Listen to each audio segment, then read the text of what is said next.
Kan?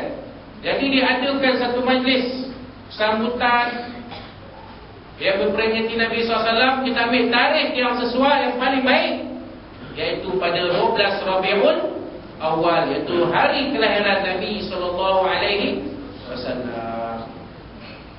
Pada tarikh 12 Rabiul Awal ni diadakan majlis. Kita buat ceramah, kita buat pengkisahan tentang Nabi SAW. Cerita Nabi ni apa-apa, ya, namanya siapa, bapaknya siapa, maknya siapa, atuknya siapa, neneknya siapa lahir, bagaimanakah Nabi SAW ni lahir. Nabi SAW ni lahir begitu istimewa, tuan-tuan dan puan-puan sekalian. Cuba tengok apa yang dibaca tadi. Siapa yang menyebut Nabi SAW tatkala Nabi lahir? Dua orang wanita yang dilantik sebagai penghulu wanti syurga. Penghulu syurga Nabi SAW itu penghulu syurga. Dia ada penghulu wanti. Sebab dalam syurga bukan orang lelaki dalam syurga, yang perempuan pun ada dalam syurga juga. Tapi penghulu wanti di syurga ada 4 orang. Ada 4 orang. 2 daripadanya dipilih sebagai bidan yang menyambut kelahiran Nabi SAW. Siapa dia? Pertamanya Asyah. Siapa dia Asyah? Asyah ni isteri Fir'aun. Bayangkan, disebut di dalam Al-Quran, dalam surah Tahrim, ayat-ayat yang akhir. Walaupun suami dia mengaku Tuhan, ana rabbukumul a'la, tapi dia tidak menyembah suami dia, malah menyembah Allah Subhanahu wa ta'ala. Itulah dia Asyah, isteri Firaun, mak angkat Nabi Musa alaihissalam. Kemudian penghulu wanti yang kedua, siapa dia kak? Maryam, bonda Nabi Isa alaihissalam. Seorang wanita, sesatunya wanita yang bergelar anak darah, yang melahirkan anak. Kalau ada perempuan dia kata dia mimpi bersetubuh, kita ada izin, bersetubuh dengan bunian, tahu-tahu mengandung, itu penipu. Mana boleh mimpi bersetubuh dengan bunian, tahu-tahu mengandung. Nak cover line tu, dia tak nak mengaku dia ni dah projek, dah berzina dengan manusia biasa. Dia reka cerita, kata konon-kononnya dia mimpi bersetubuh dengan didatangi oleh bunian, putera bunian, tahu-tahu dah mengandung dia dah. Mimpi mana ada. Satu lagi, mana boleh alam jin bertemu dengan alam manusia. Kalau boleh, si bungkuk dah berkahwin dengan puteri bunian. Cuba kakak tengok filem Sumpah Orang Minyak. Betul tak?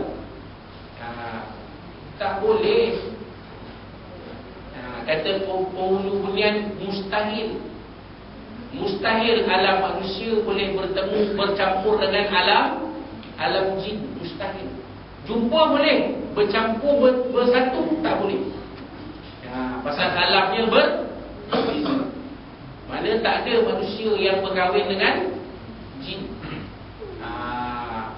Itu tak usah percaya lah ibu anak akak cakap malam tadi dia mimpi jumpa puteri bunian bersama di atas langit, tahu-tahu dah mengandung.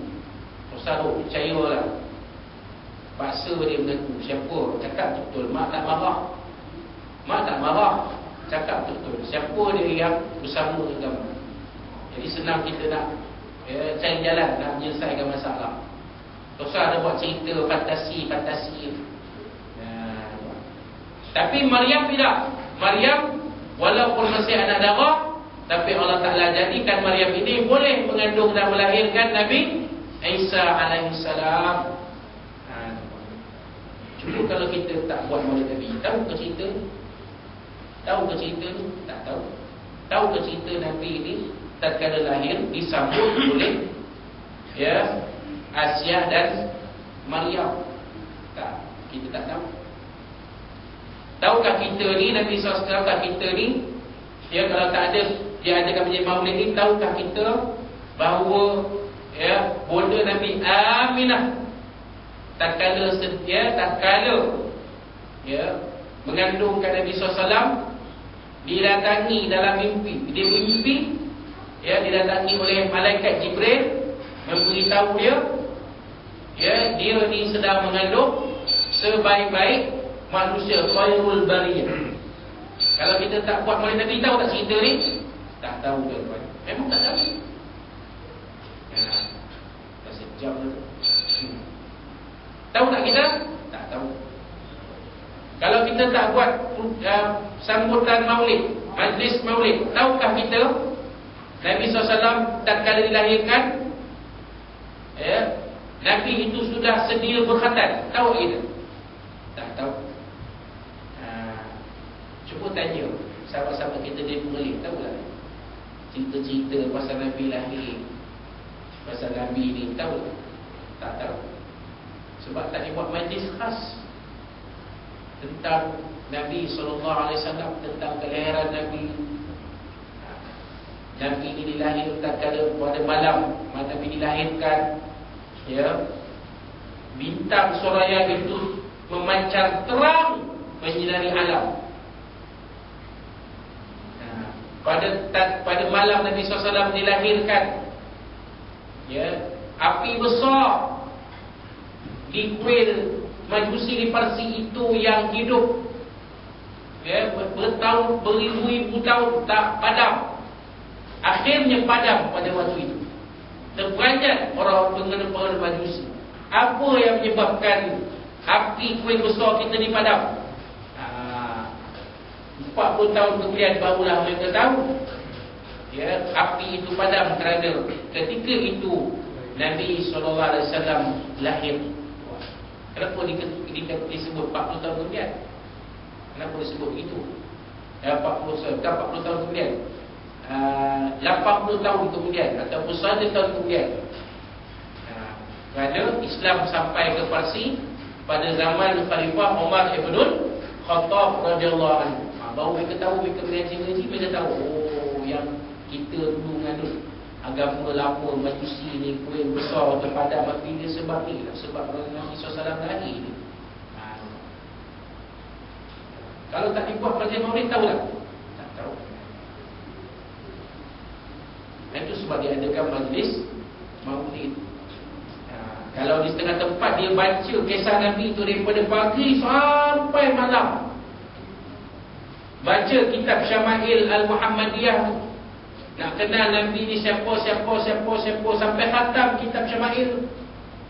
Malam ke majlis penkhataman kitab Syama'il Al-Muhammadiyah. Kemudian malam tu ada salawat-salawat, qasidah-qasidah, burdah-burdah. Yang kita buat ni simple aja. Kita selawat tu pun tanda ingatan kita kepada Nabi SAW. Kita ingat kepada Nabi, selawat kepada Nabi. Allahumma salli ala Muhammad, ya Rabbi salli alaihi wasallim. Macam-macam. Kan, selawat ni macam-macam versi, macam-macam lagu. Nak lagu contemporary pun ada. Orang muda mungkin pernah dengar kot. Sallallahu ala Muhammad, sallallahu alaihi wasallam, sallallahu ala Muhammad, sallallahu alaihi wasallam. Ya Nabi salam alaika, ya Rasul salam alaika, ya Habib salam alaika, salawatullahi alaika. Banyak. Banyak lagu. Khairul Bariyah itu sendiri pun ada dua versi. Khairul Bariyah, lagu Khairul Bariyah, nasyid. Khairul Bariyah nazara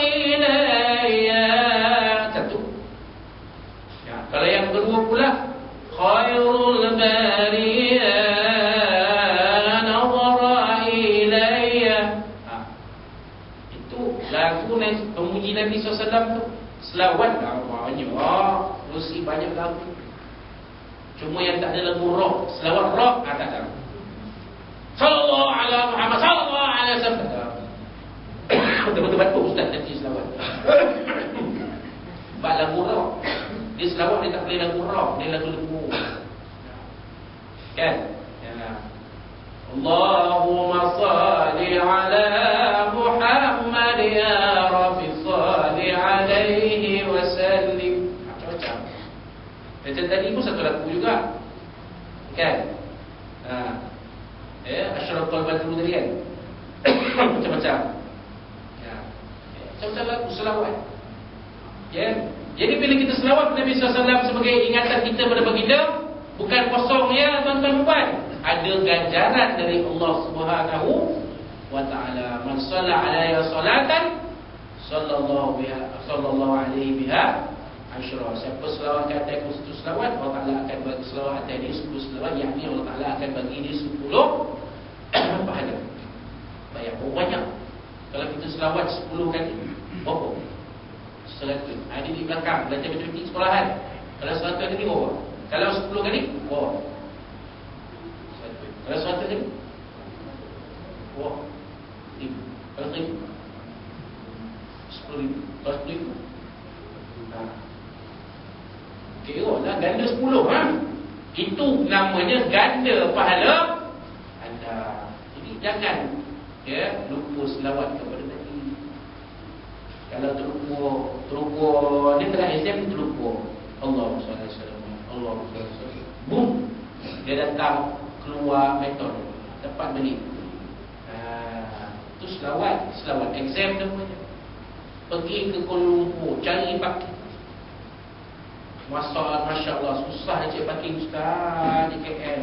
Amalkan selawat Allahumma shalli alaihi wasallam, boom, ada kereta keluar, kita pun masuk. Itu namanya selawat parking. Amalkan selawat. Terlupa, amalkan selawat.